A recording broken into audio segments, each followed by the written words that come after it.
Pada bulan Juni 2012 udara di Lorong Cempaka, Kecamatan Cibeunying, Bandung terasa basah oleh aroma hujan musim penghujan.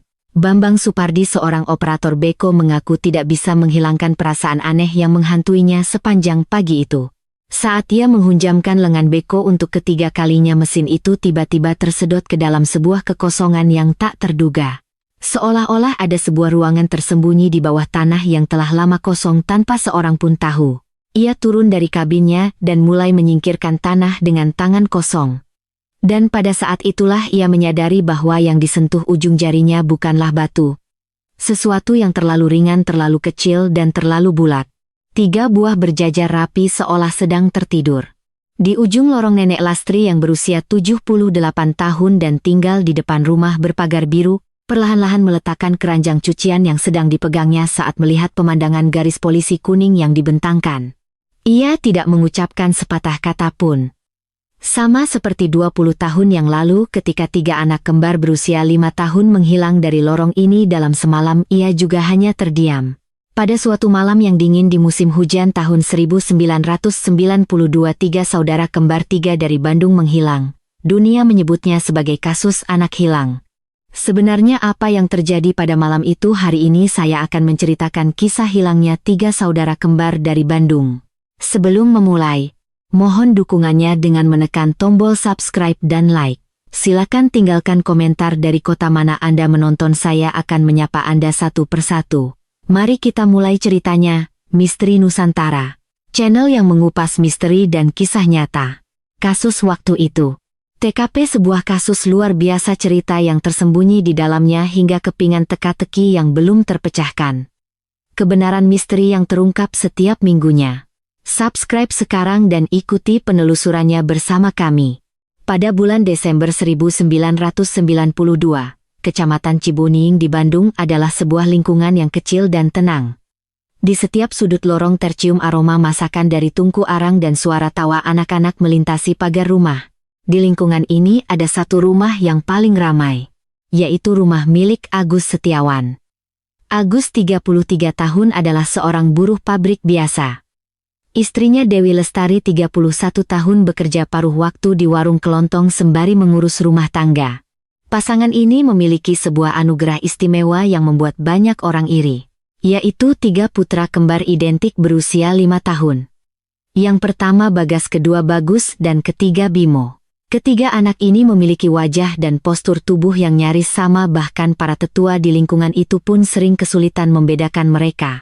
Setiap kali si kembar 3 keluar bermain di lorong, suasana lingkungan menjadi cerah. Orang-orang akan melambaikan tangan memberikan permen dan mencubit pipi mereka saat melihat ketiganya berlari-larian berdampingan. Agus Setiawan sering berkata bahwa melihat pemandangan itu bisa menghilangkan semua rasa lelahnya. Namun di dalam keluarga yang bahagia ini ada sedikit gesekan. Gesekan itu adalah ibu dari Agus Setiawan, yaitu nenek dari si kembar 3, Nenek Lastri. Saat itu Nenek Lastri yang berusia 58 tahun tinggal seorang diri di rumah berpagar biru di ujung lorong. Hubungannya dengan menantunya Dewi Lestari tidak begitu baik. Alasannya sederhana. Sejak sebelum putranya menikah, Nenek Lastri sudah tidak menyukai menantunya yang dianggapnya tidak penurut, sementara Dewi Lestari merasa terbebani dengan ibu mertua yang selalu ikut campur dalam segala urusan. Namun untuk urusan cucu ceritanya berbeda. Wajah Nenek Lastri selalu ceria setiap kali melihat si kembar 3. Ia tak pernah lupa membawakan permen, kue, atau apapun untuk mereka. Anak-anak itu pun sangat menyayangi neneknya. Bagas jika ke rumah neneknya pasti akan langsung menyalakan televisi. Bagus suka sekali tertidur di pangkuan neneknya dan si bungsu Bimo selalu bilang bahwa sayur sop buatan neneknya adalah yang paling enak. Malam itu adalah hari Senin 14 Desember 1992. Agus Setiawan sedang bekerja shift malam dan Dewi Lestari menidurkan anak-anaknya sekitar pukul 7 malam lalu mengerjakan tumpukan cucian. Anak-anak malam itu tidur lebih awal dari biasanya. Ketiganya tidur berdampingan dalam satu kamar berbagi selimut. Sekitar pukul 10 malam Dewi Lestari selesai mencuci dan membuka pintu kamar anak-anak. Namun tempat tidur itu kosong. Ketiga anaknya tidak ada di dalam kamar.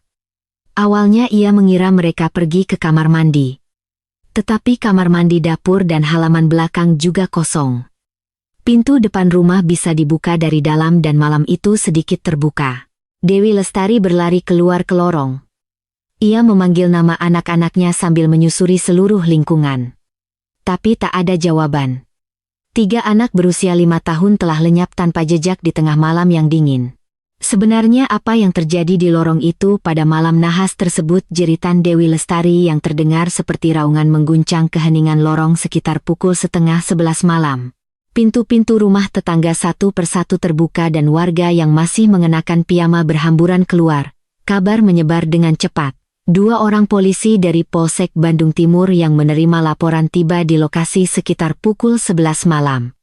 Saat itu, polisi tidak menganggap kasus ini sebagai sesuatu yang besar. Mereka beranggapan anak-anak itu keluar sendiri dan pasti berada di suatu tempat di sekitar situ.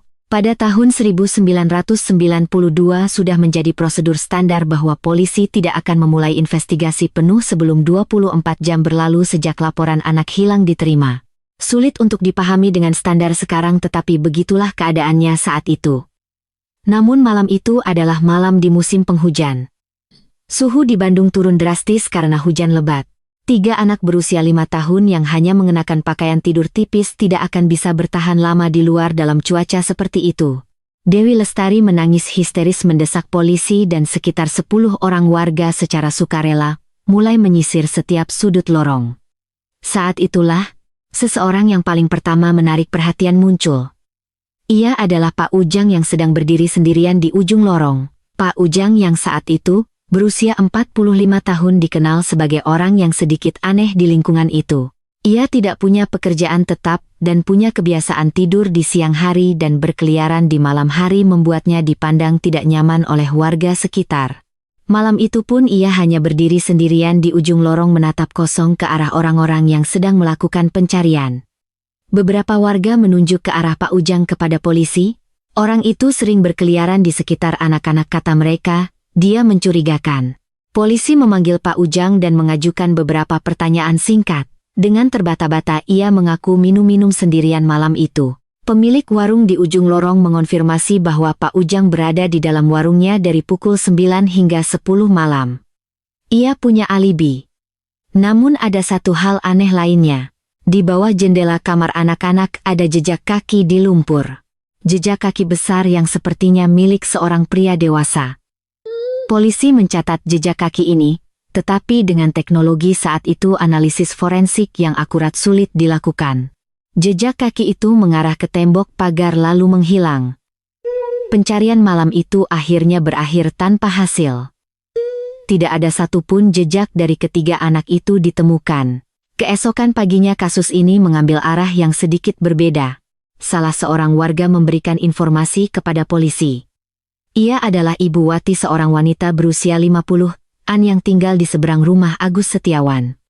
Dengan suara gemetar Ibu Wati berkata, "Tadi malam sekitar jam 9, saya melihat seorang pria asing berjalan di lorong sambil menggandeng tangan seorang anak. Polisi segera datang menemuinya." Ibu Wati mengatakan pria itu tinggi mengenakan jaket hitam, tetapi ia tidak ingat pasti apakah anaknya 1 atau 2 orang. Ia juga tidak bisa melihat wajahnya karena gelap. Meskipun kesaksiannya tidak konsisten, polisi tidak bisa mengabaikannya. Begitu informasi ini menyebar, suasana di lingkungan itu menjadi tegang. Orang-orang mulai berkumpul dan berbisik-bisik.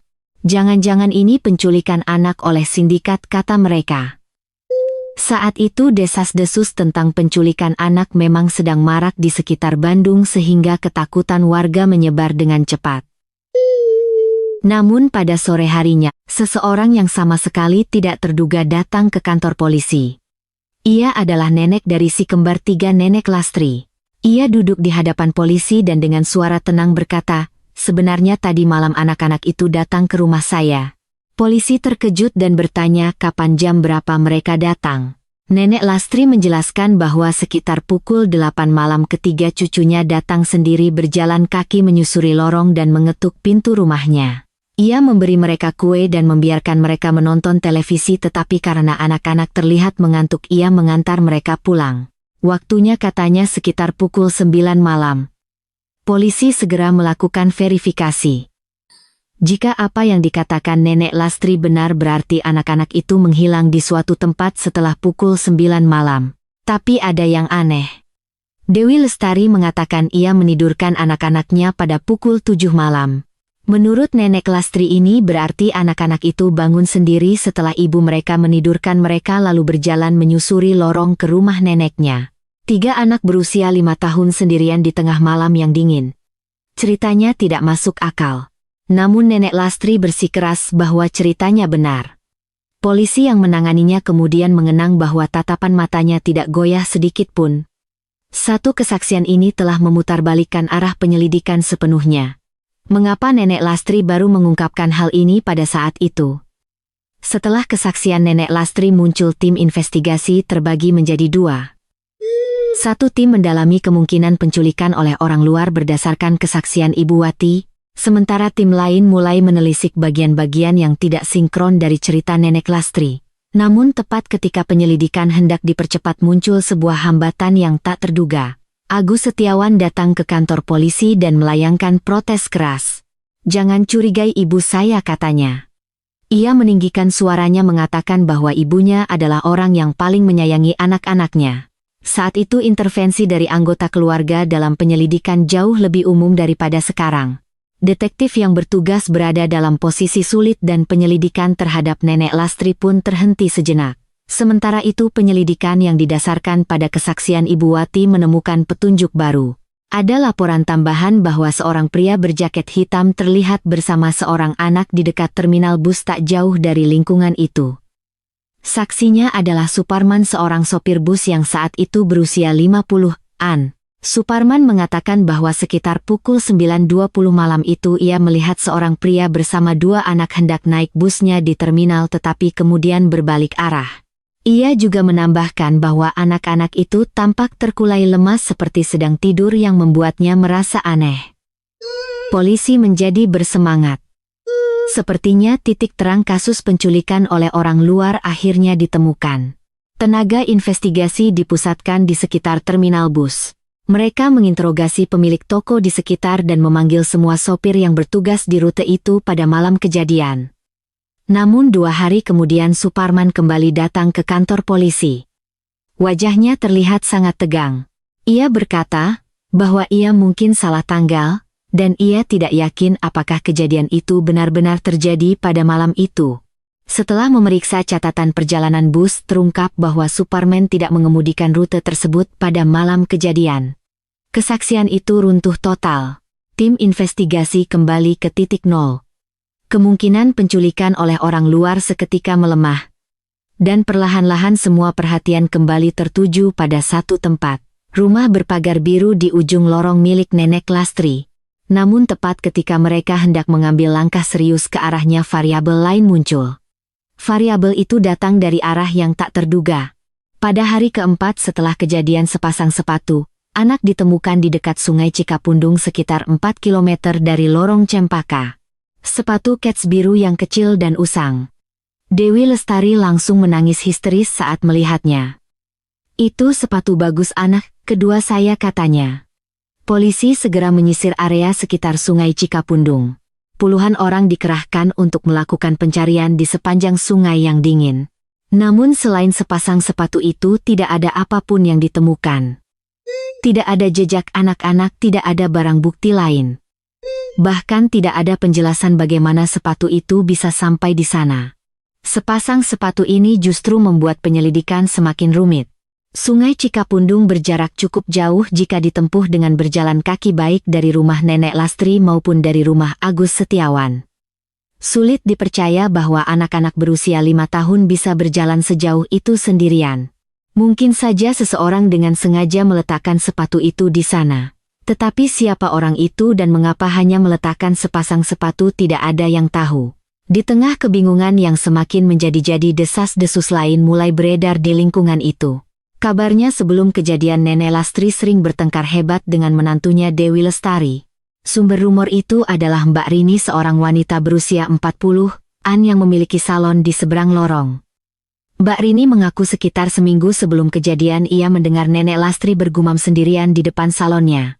"Anak-anak itu harus aku yang merawatnya," katanya. tidak bisa dibiarkan di tangan perempuan itu. Polisi secara resmi memanggil Mbak Rini untuk dimintai keterangan. Mbak Rini mengingat dengan jelas apa yang didengarnya. Detektif yang menanganinya berniat menggunakan kesaksian ini sebagai dasar untuk penyelidikan mendalam terhadap Nenek Lastri. Namun keesokan harinya Mbak Rini mengubah kesaksiannya. Ia berkata bahwa ia mungkin salah dengar, dan ia tidak yakin. Ketika ditanya apakah ada tekanan dari pihak luar, ia tidak menjawab. Namun detektif yang menanganinya merasa bahwa tatapan matanya seolah sedang menyembunyikan sesuatu. Penyelidikan kembali menemui jalan buntu. Petunjuk muncul lalu menghilang, saksi mengubah keterangannya. Dan di pusat semua kebingungan itu selalu ada Nenek Lastri yang diam di dalam rumah berpagar biru di ujung lorong. Setiap pagi ia keluar ke lorong dan memanggil nama cucu-cucunya.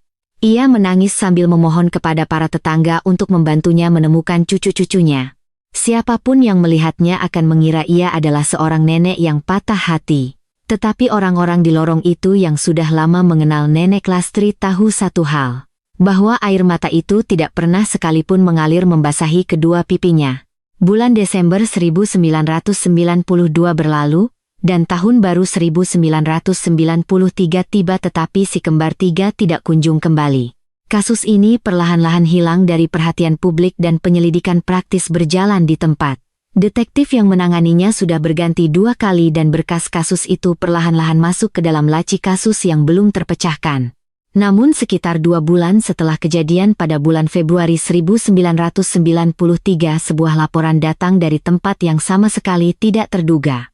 Pelapornya adalah Asep Sunaria, seorang siswa SMA berusia 16 tahun yang tinggal di lingkungan itu. Dengan ragu-ragu, Asep membuka mulutnya. Ia mengatakan bahwa pada malam kejadian ia melihat Nenek Lastri di samping pagar lorong. Waktunya sekitar pukul 10 kurang dan Nenek Lastri terlihat sedang memeluk sesuatu dengan kedua tangannya dan berjalan cepat masuk ke dalam rumahnya yang berpagar biru. Ia tidak bisa melihat apa yang dipeluknya karena gelap. Detektif yang bertugas segera memanggil Nenek Lastri ke kantor polisi. "Apakah Anda keluar rumah pada pukul 10 malam itu?" tanyanya. Nenek Lastri terdiam sejenak. Kemudian ia perlahan-lahan menggelengkan kepala. Ia mengaku tidak pernah keluar rumah setelah pukul 8 malam. Setelah mengantar cucu-cucunya pulang, ia terus berada di dalam rumah. Detektif bertanya lagi, "Tetapi seorang tetangga melihat Anda. Bagaimana Anda menjelaskannya?" Tanpa perubahan ekspresi sedikit pun, Nenek Lastri menjawab, "Anak itu pasti salah lihat. Di malam hari semua nenek-nenek di lorong ini terlihat mirip." Tim investigasi mendalami kesaksian Asep Sunaria lebih lanjut. Namun dalam proses penyelidikan terungkap bahwa Asep terkadang bekerja paruh waktu di rumah Nenek Lastri. Ia biasa membantunya memperbaiki barang yang rusak atau berbelanja ke pasar. Setelah fakta ini terungkap, pihak Nenek Lastri menuduh bahwa Asep berbohong karena dendam padanya. Katanya beberapa hari sebelumnya mereka bertengkar karena upah. Asep bersikeras bahwa ia tidak bersalah. Namun kesaksian seorang siswa berusia 16 tahun saja tidak cukup untuk menjerat Nenek Lastri. Tidak ada bukti fisik yang kuat. Sekitar waktu itu, seorang wartawan surat kabar lokal yang meliput kasus ini mewawancarai Agus Setiawan. Artikel itu memuat kutipan berikut. Agus Setiawan mengatakan bahwa ibunya sama sekali bukan orang yang seperti itu. Dan ia yakin anak-anaknya pasti akan kembali dalam keadaan hidup. Namun wartawan itu kemudian mengenang selama wawancara itu tatapan mata Agus Setiawan tidak pernah sekalipun tertuju padanya. Ia terus menatap keluar jendela ke arah rumah berpagar biru di ujung lorong itu. Apakah Agus Setiawan mengetahui sesuatu, atau itu hanyalah tatapan kosong seorang ayah yang sudah kelelahan? Musim semi tahun 1993 tiba. Salju telah mencair dan sinar matahari kembali menyinari lorong, tetapi kekosongan yang ditinggalkan si kembar tiga masih terasa. Dewi Lestari tampak semakin kurus dan beredar kabar bahwa Agus Setiawan telah berhenti dari pekerjaannya di pabrik. Hubungan pasangan itu juga dikabarkan tidak lagi harmonis. Kesedihan karena kehilangan anak-anak mendorong mereka ke arah yang berbeda. Namun pada bulan April tahun itu api penyelidikan kembali menyala. Pemikunya adalah orang yang tak terduga, Nenek Siti, seorang wanita berusia 70-an yang sering berkumpul di balai warga yang sama dengan Nenek Lastri. Nenek Siti datang sendiri ke kantor polisi dan dengan hati-hati membuka mulutnya. Ia mengatakan bahwa pada musim hujan tahun kejadian Nenek Lastri mengucapkan kata-kata aneh di balai warga. Saat itu adalah hari keempat setelah anak-anak menghilang dan Nenek Lastri di tengah permainan domino tiba-tiba bergumam sendirian. Anak-anak itu sekarang sudah di tempat yang nyaman, katanya di tempat yang tidak dingin. Nenek Siti mengatakan saat itu ia hanya menganggapnya sebagai ucapan seorang nenek yang khawatir akan cucu-cucunya.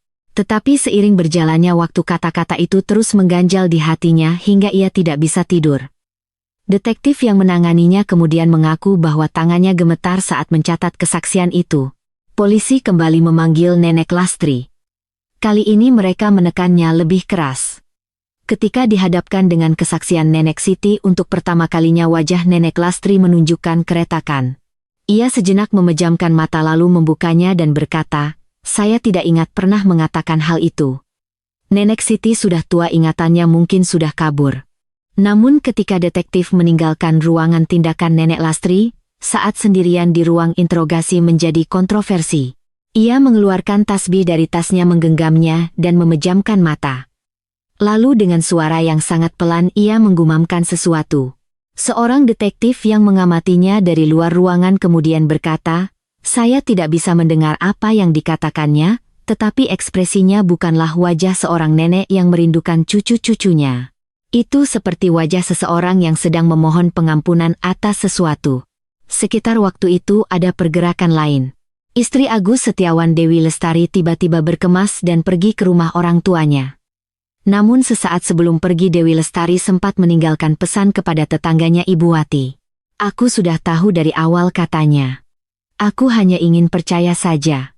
Apa sebenarnya yang diketahui oleh Dewi Lestari sejak awal? Setelah kepergian Dewi Lestari, lorong itu menjadi sunyi untuk sementara waktu. Agus Setiawan tinggal sendirian di rumah dan Nenek Lastri masih setiap pagi membuka pagar birunya dan menatap ke lorong. Dari luar ia tampak seperti seorang nenek tua yang sedang menantikan cucu-cucunya. Namun di dalam tim investigasi sebuah gerakan senyap telah dimulai. Detektif baru yang ditugaskan Pak Budi Santoso berbeda. Pak Budi yang saat itu berusia 38 tahun segera membaca ulang seluruh berkas kasus begitu ia menjabat, dan ia memperhatikan satu fakta. Halaman belakang rumah Nenek Lastri. Pada saat penggeledahan awal polisi memang memeriksa bagian dalam rumah Nenek Lastri, tetapi sebuah gudang kecil di sudut halaman tidak bisa dibuka karena Nenek Lastri mengaku tidak memegang kuncinya. Petugas saat itu melewatinya begitu saja. Mereka percaya pada perkataan Nenek Lastri bahwa gudang itu sudah tua dan gemboknya berkarat. Pak Budi Santoso segera meminta Nenek Lastri untuk membuka gudang itu. Nenek Lastri ragu-ragu sejenak. Ia mengulur waktu dengan alasan harus mencari kuncinya. 2 hari berlalu ia masih mengatakan tidak bisa menemukan kuncinya. Pak Budi Santoso mengajukan surat perintah penggeledahan dan 3 hari kemudian pintu gudang itu dibuka paksa. Di dalam gudang penuh dengan peralatan pertanian tua dan kardus-kardus kosong. Dan di salah satu sudut ada tumpukan selimut tua. Ketika detektif menyingkap selimut itu, di bawahnya ditemukan beberapa potong pakaian anak-anak, baju dalam kecil, rompi rajut dan sepasang sepatu kets biru. Pasangan dari sepatu yang ditemukan di Sungai Cikapundung. Nenek Lastri tidak mengucapkan sepatah kata pun di tempat itu. Ketika detektif bertanya apa ini, ia hanya menjawab bahwa sepertinya itu barang-barang yang diletakkan oleh Agus Setiawan sejak lama. Suaranya masih tidak bergetar. Namun ada satu hal lagi yang ditemukan di dalam selimut itu. Secarik kertas kecil. Di atasnya ada tulisan tangan yang ditekan kuat-kuat. 3 nama anak-anak Bagas Bagus Bimo. Di bawahnya tertulis sebuah tanggal 14 Desember 1992. Tepat pada hari anak-anak itu menghilang. Pak Budi Santoso menatap Nenek Lastri. Nenek Lastri tidak memalingkan pandangannya. Detektif itu mengaku lama menatap ke dalam mata wanita itu, mencoba membaca apa yang ada di sana. Apakah itu kesedihan, ketakutan, atau sesuatu yang kosong setelah semuanya berlalu? Secarik kertas itu adalah yang pertama kalinya meretakkan kebisuan yang telah bertahan selama bertahun-tahun. Pakaian anak-anak dan secarik kertas dari gudang itu saja tidak cukup untuk menjerat Nenek Lastri secara langsung. Sulit untuk melanjutkan interogasi tanpa pengacara dan Nenek Lastri terus-menerus mengulangi bahwa ia tidak tahu apa-apa. Pak Budi Santoso merasa frustrasi tetapi ia membutuhkan lebih banyak bukti fisik. Lalu pada bulan Mei 1993, muncul seseorang yang akan sepenuhnya mengubah alur kasus ini. Ia adalah Bu Endang, seorang wanita berusia 50-an yang merupakan kerabat jauh Nenek Lastri. Bu Endang tinggal di Purwakarta, sekitar 2 jam perjalanan bus dari Bandung, tetapi ia datang sendiri ke Bandung setelah mengetahui kasus ini dari berita. Ia duduk di hadapan Pak Budi Santoso dan mengeluarkan sepucuk surat dari dalam tasnya. Surat yang ditulis langsung oleh Nenek Lastri. Tanggalnya adalah awal Desember 1992. Hanya 10 hari sebelum anak-anak itu menghilang. Surat itu berisi kalimat-kalimat seperti ini. Aku tidak bisa lagi membiarkan anak-anak itu di tangan menantuku. Aku ingin merawat mereka sendiri. Kalau tidak bisa begitu, lebih baik anak-anak itu tidak ada di depan mataku lagi. Pak Budi Santoso mengaku terdiam lama setelah membaca surat itu. Kalimat lebih baik anak-anak itu tidak ada di depan mataku lagi terus terngiang di kepalanya. Surat itu segera dijadikan barang bukti. Ketika dihadapkan dengan surat itu untuk pertama kalinya, tatapan mata Nenek Lastri goyah. Namun ia segera menenangkan diri dan berkata, itu hanya curahan kekesalan saya terhadap menantu saya. Kalimat itu tidak bermaksud seperti itu. Kenapa omongan orang tua dianggap terlalu serius? Namun Pak Budi Santoso tidak mundur. Ia mengatakan akan melakukan penyelidikan menyeluruh lagi di halaman rumah Nenek Lastri. Kali ini bukan hanya gudang tetapi seluruh halaman. Mendengar itu untuk pertama kalinya Nenek Lastri meninggikan suaranya. Kenapa terus-menerus memperlakukan saya seperti pelaku, katanya. Saya juga korban. Tepat pada saat itulah Agus Setiawan yang sedang menunggu di luar ruang interogasi membuka pintu dan masuk. Ia duduk di samping ibunya dan menatap lurus ke arah Pak Budi Santoso. Lalu dengan suara yang sangat pelan ia berkata, jangan tanya ibu saya lagi, jangan digali lebih dalam lagi. Pak Budi Santoso mengaku pada saat itu ia tidak bisa menentukan apakah itu ucapan seorang anak yang melindungi ibunya atau ucapan seseorang yang berusaha mencegah kebenaran terungkap. Hanya satu hal yang jelas. Di dalam mata Agus Setiawan ada ketakutan yang lebih dalam daripada kesedihan. Apa sebenarnya sumber ketakutan itu? Pada bulan Juni 2012 sebuah beko masuk ke lorong Cempaka di Cibaunying, Bandung untuk proyek pembongkaran bangunan tua. Rumah berpagar biru tempat Nenek Lastri dulu tinggal sudah lama berpindah tangan ke orang lain dan proyek pembangunan gedung baru akan dimulai di lokasi itu. Tidak ada seorang pun yang menyangka apa yang ada di bawah tanah itu. Saat operator beko Bambang Supardi menghunjamkan lengan beko untuk ketiga kalinya, mesin itu tersedot ke dalam kekosongan dan dari bawah sana muncul 3 kerangka kecil yang telah bertahan selama 20 tahun. Hasil identifikasi forensik memastikan bahwa kerangka itu milik anak-anak berusia antara 5 hingga 6 tahun. Butuh waktu 3 hari untuk tes DNA memastikan bahwa mereka adalah anak-anak dari Agus Setiawan dan Dewi Lestari. Setelah 20 tahun, saat ditemukan Nenek Lastri sudah berusia 78 tahun. Ketika polisi mendatanginya, ia sedang berdiri di depan lorong dengan keranjang cucian di tangannya. Bahkan setelah melihat garis polisi kuning dibentang, ia tidak berlari menghampiri. Ia hanya perlahan-lahan meletakkan keranjang cucian yang dipegangnya. Pak Budi Santoso yang melihat pemandangan itu mengaku langsung tahu. Orang ini sudah tahu, pikirnya. Dia sudah menunggu hari ini akan tiba selama 20 tahun. Dalam pemeriksaan polisi, Nenek Lastri awalnya masih mengaku tidak tahu. Namun setelah hasil tes DNA keluar dan potongan selimut tua yang dipastikan dibeli oleh Nenek Lastri pada tahun 1992 ditemukan di dalam tanah halaman, ia tidak bisa lagi bertahan. Nenek Lastri mengaku bahwa memang benar ia membawa anak-anak itu ke rumahnya pada malam itu. Ia berniat membawa dan merawat mereka secara diam-diam tanpa sepengetahuan menantunya Dewi Lestari. Tetapi anak-anak itu menangis mencari ibu mereka dan suaranya semakin kencang membuatnya panik. Ia memberi mereka minuman hangat yang dicampur obat tidur untuk menenangkan mereka, tetapi ia salah menakar dosisnya. Ketiga anak itu tidak pernah bangun lagi malam itu. Setelah itu Nenek Lastri menggali halaman sendirian. Di tengah malam yang dingin sendirian, terungkap bahwa Agus Setiawan telah mengetahui kebenarannya sejak lama. Ucapan Dewi Lestari bahwa ia sudah tahu dari awal berarti ia sudah merasakan bahwa suaminya menyembunyikan sesuatu. Nenek Lastri divonis 15 tahun penjara dalam persidangan tahun 2012. Pada hari putusan ia sama sekali tidak menunjukkan air mata. Hanya saja saat meninggalkan ruang sidang ia terdengar bergumam sangat pelan.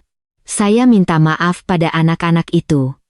Satu kalimat itu menjadi gema terakhir yang tersisa di lorong setelah kebisuan selama 20 tahun berakhir. Di lorong Cempaka Cibeunying, Bandung kini telah berdiri bangunan-bangunan baru. Pagar biru dan gudang tua itu sudah tidak ada lagi. Tetapi Bagas Bagus dan Bimo yang telah tertidur selama 20 tahun di bawah tanah itu kini telah kembali ke sisi keluarga mereka. Terlambat tetapi mereka akhirnya kembali. Beberapa kebenaran meskipun terkubur sangat dalam di dalam tanah pada akhirnya akan muncul ke permukaan. Selalu seperti itu. Bagas Bagus Bimo. Mungkin ada di antara Anda yang baru pertama kali mendengar nama-nama ini hari ini. Berapa banyak orang yang mengingat nama-nama ini selama 20 tahun dunia dengan cepat melupakan dan lorong itu dengan tenang menerima bangunan-bangunan baru. Tetapi tanah tidak lupa. Ia bertahan selama 20 tahun dan akhirnya berbicara. Orang yang seharusnya paling mencintai justru mengubur kebenaran di tempat yang paling dalam. Dan di atas kebenaran itu setiap pagi, ia menatap ke lorong berpura-pura menantikan cucu-cucunya dengan mata yang tidak pernah mengeluarkan air mata. Sebutan apa yang pantas kita berikan untuk perbuatan itu? Jika cerita hari ini membekas di hati Anda, silakan tekan tombol subscribe dan like, agar nama anak-anak ini bisa dikenang sedikit lebih lama. Dan silakan tinggalkan di kolom komentar apa yang Anda pikirkan saat ini. Sampai jumpa di episode berikutnya dengan cerita yang lain.